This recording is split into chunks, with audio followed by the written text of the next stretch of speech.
जयपुर में बीजेपी का महामंथन जारी है। आज तीसरे दिन आमेर के होटल लीला में संगठन महामंत्रियों की बैठक हो रही है। अब इसी को लेकर ताजा अपडेट के साथ हमारे सहयोगी ऐश्वर्य प्रधान हमारे साथ जुड़ चुके हैं। ऐश्वर्य, आपसे जानकारी चाहेंगे बैठक को लेकर।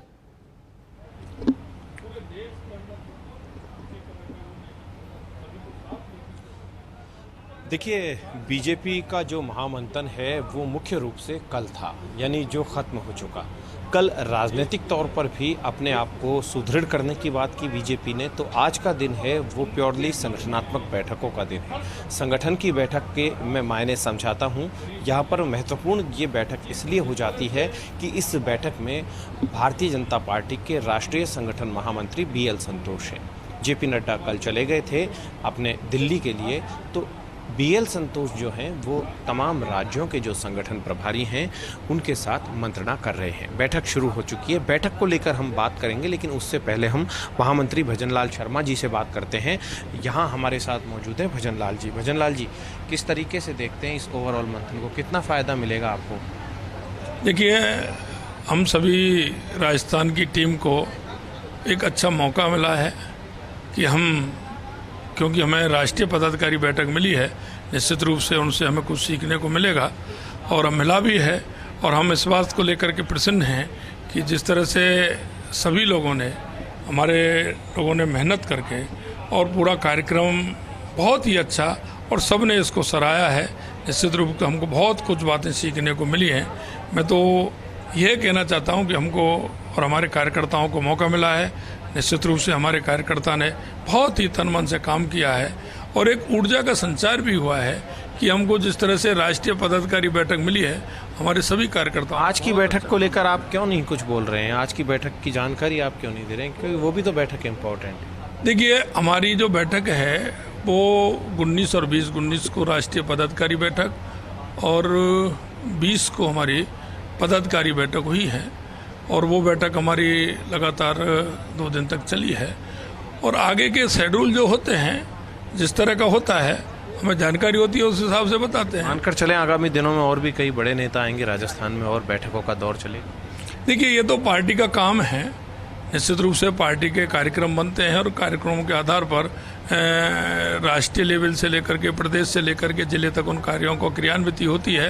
निश्चित रूप से आगे क्रियान्विति के लिए जो आएंगे वो कार्यक्रम हमारे पूरी तरह से राजस्थान में किए जाएंगे। देखिए, यहाँ पर मैं इस बैठक की बात कर रहा हूँ, तो बैठक की बात से पहले मैं बात करूँगा आज की इस बैठक की, जिसकी भजनलाल शर्मा जो हैं महामंत्री, उन्होंने जानकारी नहीं दी है, क्योंकि इस बैठक में कोई भी अपेक्षित नहीं है। व्यवस्था के लिहाज से आए थे, हमने इनसे बातचीत कर ली है, अलग बात है।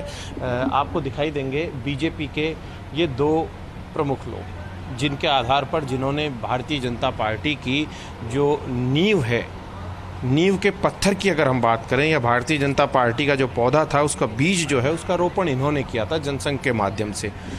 श्यामा प्रसाद मुखर्जी और पंडित दीनदयाल उपाध्याय, इनकी ये मैं इसलिए दिखा रहा हूँ, इनके साथ भारत माता की भी एक तस्वीर है, वो यहाँ पर लगी हुई है।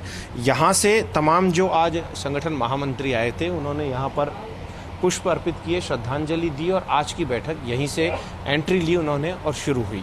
इस बैठक में जो आज चर्चा होगी, ये संगठन के सतत कार्यक्रम चलते हैं, जिनकी जिम्मेदारी जो होती है वो संगठन महामंत्रियों के पास होती है। संगठन महामंत्री जो होते हैं वो देखते हैं कि बैठक जो है वो सतत रूप से चले, लेकिन उससे पहले उनकी कोशिश यही रहती है कि किसी भी तरीके से संगठन के जो कार्य है, जो संगठन के तमाम कार्य चलते हैं, छोटे छोटे कार्यक्रम चलते हैं, उन कार्यक्रमों का जो डाटा है वो तैयार हो और केंद्रीय नेतृत्व के पास पहुंचे। मिसाल के तौर पर बूथों की क्या स्थिति है, बूथों की स्थिति का पूरी जानकारी जो है वो ली जाती है, आला कमान तक भेजी जाती है। पन्ना प्रमुखों का जो कार्यक्रम चलता है उसकी क्या स्थिति है, वो आला कमान तक पहुंचाई जाती है। उसके अलावा जो केंद्र की सरकार की योजनाएं जो होती है, योजनाओं को लेकर इनके अभियान चलते हैं, अलग अलग पखवाड़े चलते हैं, अलग अलग जागरूकता कार्यक्रम चलते हैं, तो उन सब की क्रियान्विति की जिम्मेदारी जो होती है वो संगठन महामंत्रियों के पास होती है। संगठन महामंत्री मीडिया से बातचीत बातचीत नहीं करते, मीडिया से दूरी बनाए रखते हैं और उनका काम जो होता है वो प्योरली संगठन को लेकर होता है। राजनीतिक रूप से कोई वक्तव्य नहीं देते, ना बयान देते। इसलिए भजनलाल शर्मा जो हैं वो किसी भी बात को करने से कतराते रहे। उन्होंने कहा कि 19 और 20 तारीख को हमारी मुख्य बैठक थी। चूँकि आज की जो बैठक है ये पूरी तरीके से इसे मीडिया से दूर रखा गया है। मीडिया में इस बैठक को लेकर कोई जानकारी भी नहीं आएगी। भारतीय जनता पार्टी का कोई नेता कम से कम इसको लेकर जानकारी नहीं देगा। लेकिन इस बैठक में हर एक राज्य का प्रेजेंटेशन लिया जा रहा है। हर एक राज्य की स्थिति देखी जा रही है कि किस राज्य में भारतीय जनता पार्टी कहां पर खड़ी हुई है, कहां पर भारतीय जनता पार्टी ने प्रगति की है और कहां पर डाउन गई है।